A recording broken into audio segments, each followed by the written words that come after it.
34 தொகுதிகளுக்கும் நேரடியாக வந்து உங்கள் கழக நிர்வாகிகளை சந்தித்து, பூத் முகவர்களை சந்தித்து, மகளிர் அணியை சந்தித்து, உங்கள் கட்சியினுடைய வளர்ச்சியை நாங்க போக்கஸ் பண்ணிருக்கோம். இன்று மாலை மேப்பனஹள்ளியில கேப்டனுடைய ரத யாத்திரை நடக்க இருக்கிறது. மக்களை தேடி மக்கள் தலைவர் அப்படின்னு சொல்லி கேப்டன் அவர்கள் ரத யாத்திரை மூலம் மக்களை சந்திக்க வருகிறார். இது தமிழ்நாடு முழுக்க 234 தொகுதிகளையும் போக இருக்கும். இது முதல் கட்ட பயணமாக 3ஆம் தேதி ஆரம்பிச்சு 23ஆம் தேதி வரை எங்களுடைய முதல் கட்ட பயணம்.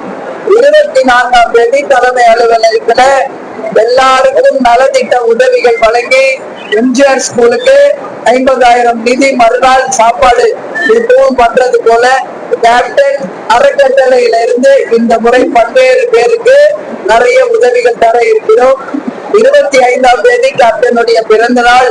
அதனால 22ஆம் தேதி கேப்டனுடைய திரைப்படம் கேப்டன் பிரபாகரன் தமிழ்நாடுல உலகமே ரிலீஸ் ஆகிறது.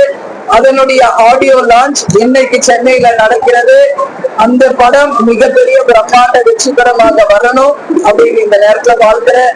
ஏன்னா 100வது படம் மகத்தான வெற்றி பெற்றது கேப்டன் மட்டும்தான்.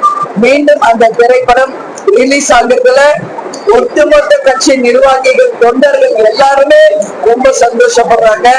அதனால அதுவும் கேப்டனுடைய பிறந்த நாளுக்கு அது ஒரு மிகப்பெரிய ஒரு விழாவாக இருக்கும். அதுக்கு அடுத்தது செப்டம்பர் 14 என்ற கட்சி நாள், கேப்டன் 2வது குரு பூஜை. அதெல்லாம் முடித்து ஜனவரி 9ஆம் தேதி கடலூரில் தேமுதிக சார்பாக மகத்தான ஒரு மாபெரும் மாநாடு நடத்த இருக்கிறோம்.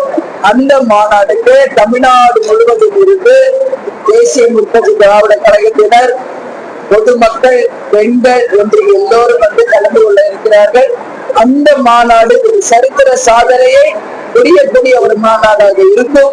நீங்க எல்லாம் எதிர்பார்க்கின்ற கூட்டணி என்ற வார்த்தைக்கு அன்றைக்கு உங்களுக்கு பதிலும் அந்த மேடையில தரப்படும் என்பதை உங்களுக்கு சொல்ற.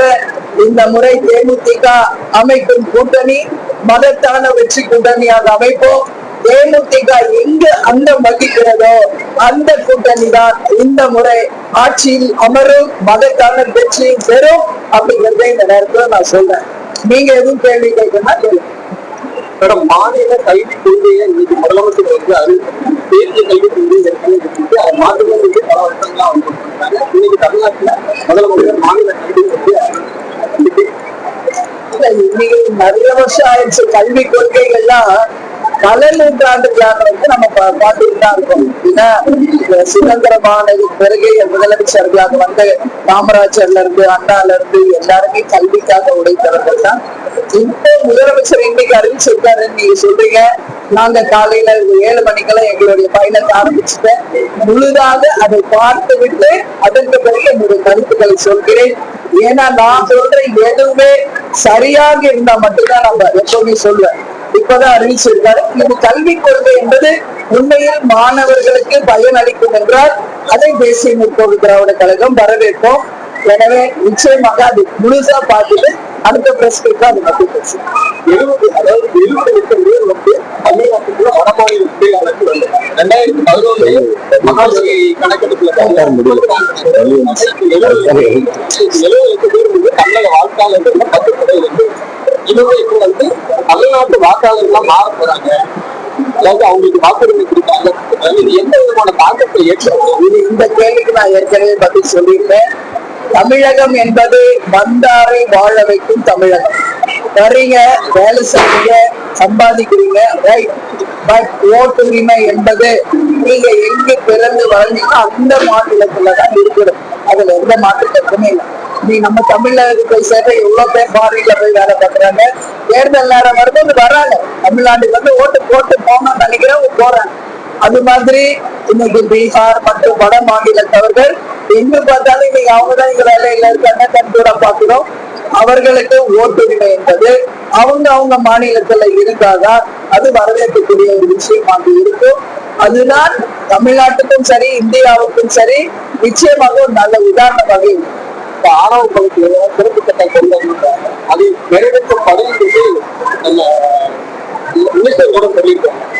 முதலமைச்சர் நினைத்தா அதை கொண்டு வரலாம் அப்படிங்கிற மாதிரி துணை முதலமைச்சர் சொல்லியிருக்காரு. அது கட்டாயம் கொண்டு வர வேண்டும் என்றுதான் தேமுதிகவினுடைய நிலைப்பாடு. ஏன்னா ஒரு சக மனிதரை இன்னொருத்தர் வெட்டி சாவடிக்கிறது, கொலை பண்றது எந்த காலத்தையும் ஏற்றுக்கொள்ள முடியாது. தேசிய முற்போக்கு திராவிட கழகத்தை ஜாதி மதங்களுக்கு அப்பாற்பட்டவங்க நாங்க. இன்னைக்கு நேற்று ஒரு கொஸ்டின் கேட்டாங்க பிரஸ்ல, நீங்க ஜாதி இல்லைங்கிறீங்க, எல்லா கட்சியும் அந்த குறிப்பிட்ட எங்க ஜாதி அதிகமா இருக்கோ அங்கதான் அவங்க வேட்பாளரா அந்த ஜாதிக்காரர் இருக்கிறாங்க, அதை பத்தி உங்க கருத்து? ஆனா தேமுதிக அப்படி கிடையாது. இன்னைக்கு எல்லா தொகுதியிலையும் அந்த ஜாதி தான் நிக்கிறாங்கன்னா தேமுதிக அதுல விதிவிலக்கு. நாங்க எல்லா இடத்துலயுமே நிக்கிறோம். அப்படி பார்த்தா தலைவர் முதல் தேர்தலில் விருதாச்சலத்துல தானே போட்டி போட்டாங்க இல்லையா? அதனால நிச்சயமாக எத்தனை பாரதியார் எத்தனை பெரியார் ஜாதிகள் இல்லையடி பாப்பா என்று சொன்னாலும் அது தொடர்ந்து கொண்டுதான் இருக்கிறது. ஆணவ படுகொலைகளும் தொடர்ந்து இருக்கு. இது வேதனையான ஒரு விஷயம். இதுக்கு முற்றுப்புள்ளி வைக்கணும். சட்டம் மிக ஸ்ட்ராங்கா அதுக்காக போடணும். அதே மாதிரி லாக் அவுட்ல கொண்டு போய் அங்கேய விசாரணை பேர்ல கொலை பண்றாங்க. எங்க பார்த்தாலும் கொலை, கொள்ளை, கற்பழிப்பு, செயின் ஸ்நாச்சிங் எல்லாம் நடந்துட்டு இருக்கு. சட்டம் ஒழுங்கு கேள்விக்குறி. இன்னைக்கு டாஸ்மாகும் கஞ்சா போதை விற்பனை தான் இது எல்லாத்துக்கும் பேசு. இன்னைக்கு தமிழ் வேலை வாய்ப்பை கொடுத்தா இது போல போதையில போய் அடிமை ஆகாம வருங்கால தமிழகத்தை இளைஞர்கள் நல்லபடியா உருவாக்குவாங்கன்னு நினைக்கிறேன்.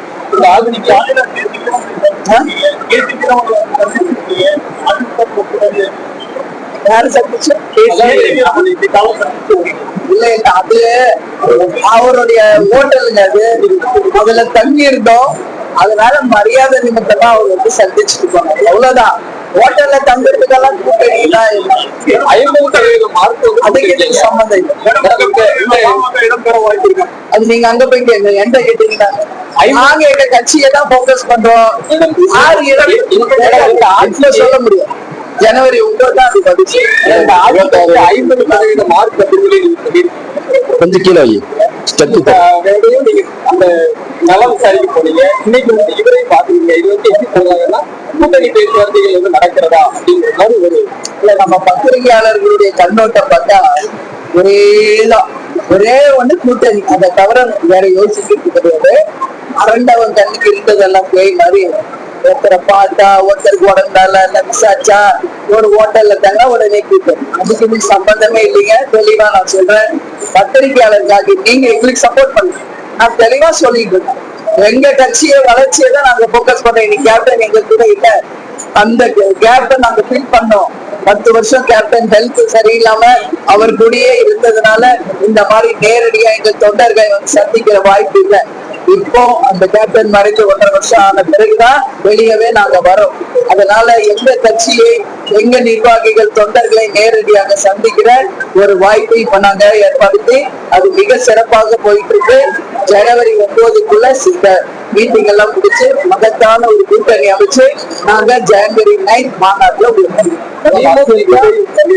திமுக, அதிமுக, தமிழக வெற்றி கழகம், நாம் தமிழர் இந்த மாதிரி 4 முனையும் வருமா? இல்லைன்னா 2026 மாற்றத்தில் ஏதாவது இப்ப வரைக்கும் பார்த்தா திமுக அதிமுக இருக்காங்க. இன்னும் விஜய் என்னன்றது அவர் நிலைப்பாடு இன்னும் சொல்லல. சீமான் அவர்கள் நான் தனித்துதான் சொல்லியிருக்காரு. தேமுதிக நிச்சயம் கூட்டணி அமைப்பு. யாருடன் கூட்டணி எப்போ அப்படிங்கிறதா நான் ஜனவரி 9 ஒரு டேட் வச்சிருக்கேன். அது வரைக்கும் எந்த கட்சி மட்டும்தான் நாங்க போக்கஸ் பண்றோம். உங்களுக்கு கூட்டணி அமைந்தவுடன் உங்களை அழைத்து அதிகாரப்பூர்வமாக தலைமை கழகம் அறிவிக்கும். ஓகே.